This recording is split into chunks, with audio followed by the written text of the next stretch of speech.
So what we were trying to do in this session is really reflect on a vision, and a couple of you really did pull out some of the key principles that would be part of a vision. And I'm actually going to ask you, and I know this is like really hard to do, put you on the spot here, but I'm going to ask you in order to think about, if I was to ask you 3 keywords of principles, and some of you actually abstracted principles, but if you were to say these 3 keywords are the principles that I think are critical to a vision and should underpin a vision, and tell me why. I'd like to just hear 3, because I think together we might get a sense of, is there a cluster that we agree to? And it might be, don't hesitate to say the same principle that someone else says. So I'd like to just hear your views on that. Maybe we start with you, Michael. Well, I would say 3 words would be access, appropriateness, and affordability. That they go together. They're grounded in values and system-wide vision, and I think captures the solution to our major problem, which is lack of access, using drugs inappropriately, and having costs out of control. Okay. Jordan. I don't like my middle word, but fiscally responsible, that's a cheat, it's 2 words, but fiscally responsible, non-bureaucratic, and helpful. That's the word I'm not keen on. It's not quite as strong as I'd like to say, but helpful to the patients. So when you say non-bureaucratic, just tell me about that a little bit. Like, because I mean, obviously you see government as being a bureaucracy, yes. but bureaucracy is actually red tape that's associated with any kind of processes, right? Right, but from the outside looking in, I would say that the pharmaceutical approval industry, government participation in that is especially difficult to navigate through. I mean, you read hundreds and hundreds and hundreds of pages of papers to prepare for a conference like this, and you come to the conclusion that, a little change here, which may seem positive to many people, causes big problems here, a little change there, here, and it's because it's such a bureaucratic kind of nightmare.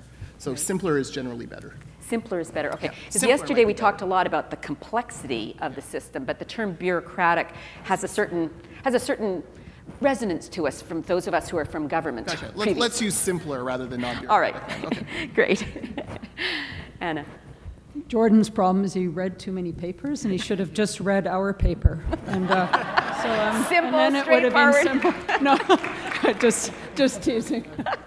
I read hundreds too. So my 3 words are patient-centered, equitable, and quality. And patient-centered, I think, again, like I said in my little blurb at the beginning, we have to, whenever we try to redesign anything, always put the patient first and what do they really need, and what is working best. When I talk about equitable, it doesn't, again, mean equal, as Dan said. So equitable means reasonable access to services. They may not be equal in each place depending on the needs of the patient. So whether the equal and equitable are not quite the same thing.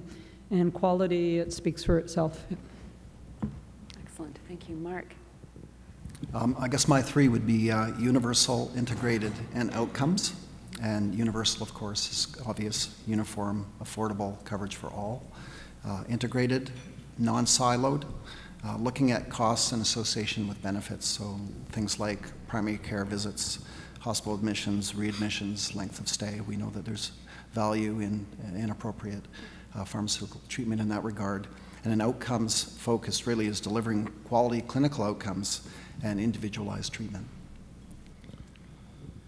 Well, I get the benefit of everybody else's words, which have kind of helped me. So I was kind of struggling. I think integrated is really what I was trying to say. Around the equity equal, I maybe created a whole issue here around language, but I think the patient-centered, it's focused on what the patient needs, hence the equity is there. And to Michael's point, I think the appropriateness, absolutely, we need to ensure that that's there. Great, okay.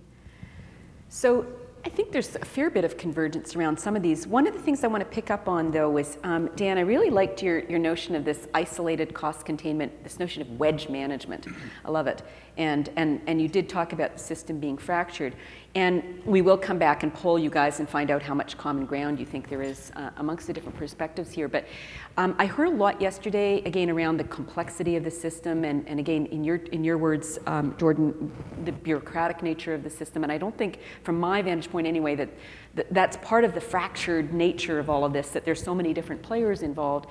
And really, there seems to be a fair bit of convergence around this notion of taking a systems approach, which is the way you opened, Dan.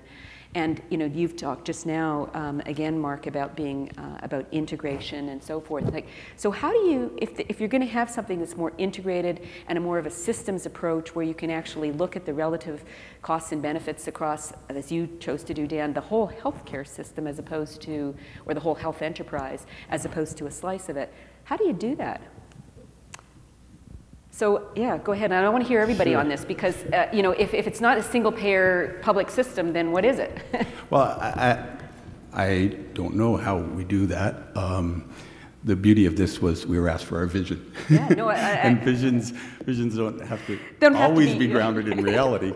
But I think we incrementally have to get there. I guess the point I was trying to make was we recognize. I mean, sure, you want to save $10 billion from the Canadian public health care coffers, stop paying for medicine altogether, and you'll save that for about 3 days. And then all of a sudden, we'll start paying. So rather than trying to totally control everything by their sector, we need to start to understand. And I think the second point that I made after that, and I think Barb talked about it as well, or Anna, sorry, talked about it as well, about the need to focus on the outcomes. We really haven't spent a long time measuring outcomes. I mean, that which is measured gets done. So in Ontario, we've improved wait times. We've improved hip surgery. We've improved 3 or 4 things, but nothing else. So I think it's begin to take a measured and deliberate attempt to look at what the objective is you're trying to address and measure that. And then when you do that, we'll be able to start to back into the system a little bit. But it's, as they say, you eat the elephant one bite at a time, I guess. So. Mark. Just to add to that a bit, the funding of Pharmacare must be an extremely difficult exercise, and I don't pretend to be an expert on it at all. But I did work in the ministry for a while, and I get the sense that a lot of it is looking year over year and then giving an incremental cost increase. And again, not being an expert, I think that there must be maybe a more rational approach to funding. Of course, be more complex, but looking more at demographics, the prevalence and incidence of disease, and really looking at it from a cost-effectiveness point of view and paying for really what works. So that's one point there. The other thing is, I think this focus on outcomes, we do have an opportunity in BC because of the nature of our databases and linking them, that we really could be looking more closely at the patient journey and getting away from this notion of silos and following people through the system and seeing what their encounters with the healthcare system are, what were the interventions that they underwent, and seeing really, again, what works and what doesn't work, and studying that a little bit more closely. So I'm just going to challenge you before I go to Anna, but you say we should do that, but who's going to do that? Who does it? Well, I think the ministry controls, and the government controls the data access, so it would have to be done obviously very carefully, especially circumspect with privacy and confidentiality. But I think it could be done in a way that's depersonalized, but I think it could be done with partners, looking at it, the collaboration of good minds, academics, people within government and healthcare system, health professionals. I think it needs to be a collaborative effort at breaking it down and looking at it more thoughtfully. Okay. Anna, sorry. So with respect to a systems approach, I agree that we need very much to look at outcome measures for pharmaceutical, for particular drugs, and actually for even if we're prescribing at all. So one of the best things to do, I think, is actually the sharing of best practices around the country. And we know that there's areas of excellence in many things in healthcare delivery in this country, and there's many areas or jurisdictions where it's not done well. And the challenge has been with the way our jurisdictions are divided up in this country is actually how to share best practices. And so there has not been any federal government leadership on the sharing of best practices, despite many groups, including the CMA's, lobbying to do so. So the sharing of best practices is going to have to be driven, I think, largely by healthcare providers and people in the know in the system, because I really don't think that top-down vision is happening right now. So I do think, though, we do have to continue to lobby the federal government to take leadership in having some pan-Canadian approach to this. And so unfortunately, as we know, pharmaceuticals are outside of the Canada Health Act. We're not going to open up the Canada Health Act again, but we certainly need to lobby to have some additions into how we treat these things on a national level. So those are the things I would suggest. Well, I like Dr. Reid's comment about sharing best practices among jurisdictions. I fear that if you take a program like this national, you will lose that ability to innovate, to experiment, to try things. You know, a lot of this is going to be trial and error, a great idea that takes root in a province and may or may not work and spread to other provinces, and that's just the nature of confederation. You know, in BC, healthcare spending now is 42% of our budget. It's growing every year. It's crowding out other priorities like education, advanced education, social programs. It's becoming a greater concern.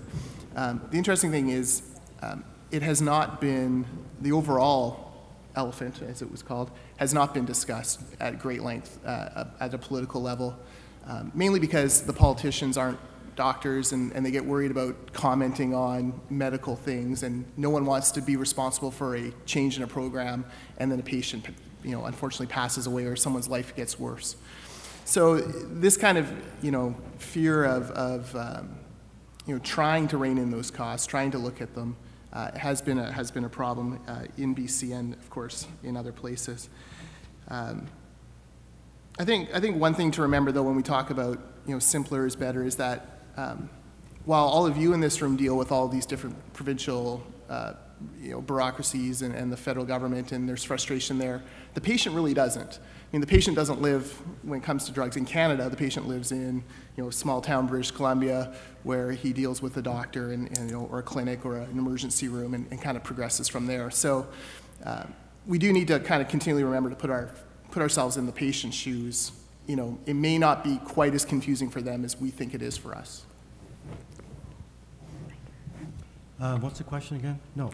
I mean, I can't be in British Columbia and not refer to the Therapeutics Initiative in terms of the institutional capacity to improve prescribing behavior, to get appropriateness, and by the way, to save a lot of money and to save patients' lives. Use the example of Vioxx. British Columbia Pharmacare didn't pay for Vioxx because an independent assessment told them that it wasn't safe and it wasn't cost effective. That saved about 500 lives in British Columbia alone. Now Ontario paid for the drug. So there's a very simple illustration of taking the time to have some independent assessment of what we should pay for. By the way, that therapeutic initiative program costs about $2 million to run a year, and the government recently cut its funding as a result of industry pressure. So we have to get back to evidence, back to independent assessments, and have building the institutional capacities to do that and not rely on private marketing. And I guess at the end of the day, this is actually will save taxpayers billions of dollars. We should be concerned about not getting value for money.